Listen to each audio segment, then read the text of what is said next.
I think it's fair to say that the general consensus regarding the Logitech G29 and G920 wheels is that they are a decent entry into the sim racing world with a pretty good value for money. But whilst the wheel itself is capable of producing competitive and consistent lap times, can the same be said about its pedals?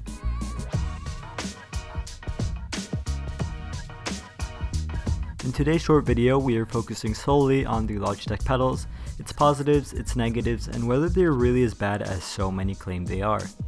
So without further ado, grab a snack, sit back, and let's get into it. Let's start off with the positives. Starting off with the obvious, the pedal set includes 3 pedals, one for the clutch and 2 others for the brake and accelerator. This might not seem worthy, but considering that there are several pedal offerings in the market with no included clutch pedal, this is definitely a bonus. From the 6 months I consistently used these pedals for, they were always extremely reliable, and even after substantial use, they still look like they came straight out of the box.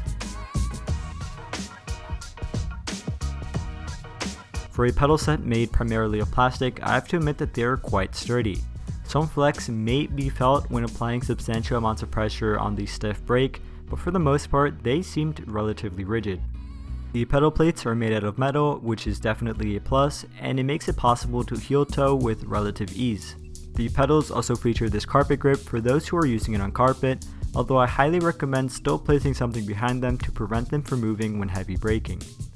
Down here you also see some rubber grips for added stability. In terms of the driving experience, all 3 pedals have a decent travel, and the clutch and gas pedal feel relatively similar to my higher end Thrustmaster TLCM pedals, which alone cost almost as much as the entire G29 and G920 package. Now moving on to the negatives about these pedals and why so many people choose to upgrade them first or not even consider them in the first place, the brake pedal. Now I'm going to be completely honest, I never thought the brake pedal was necessarily terrible or even that bad until I upgraded to higher end gear. But looking back now, I can definitely see its flaws. The Logitech pedal and many other lower end offerings feature what's known as a potentiometer based sensor. These sensors register change based off the distance the pedal travels and not by the force applied to them like higher end offerings and even real cars do.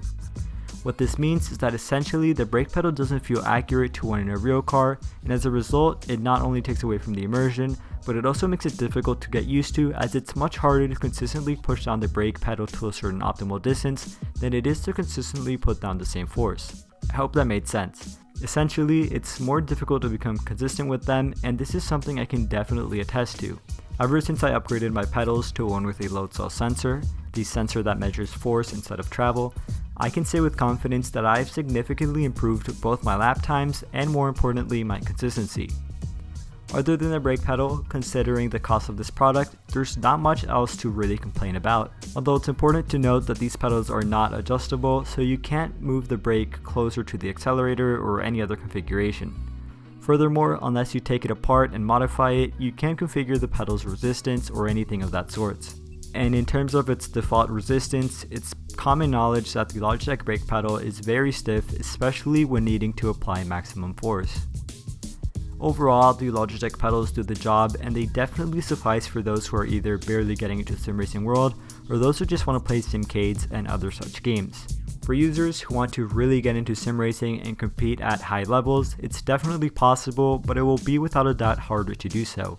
The lower end brake pedal will make being consistent difficult without lots of practice, and it will also be harder to trail brake when you're really pushing your car to the limits. As a result, many Logitech G29 and G920 owners upgrade the pedals first before anything else, and for good reason too. But at the end of the day, considering you're getting a pedal set with 3 pedals, a decent force feedback wheelbase, and a leather wheel for around $250, it's hard to complain much. So in essence, the Logitech G29 and G920 pedals are not really that bad, although I would highly recommend upgrading them first before anything else.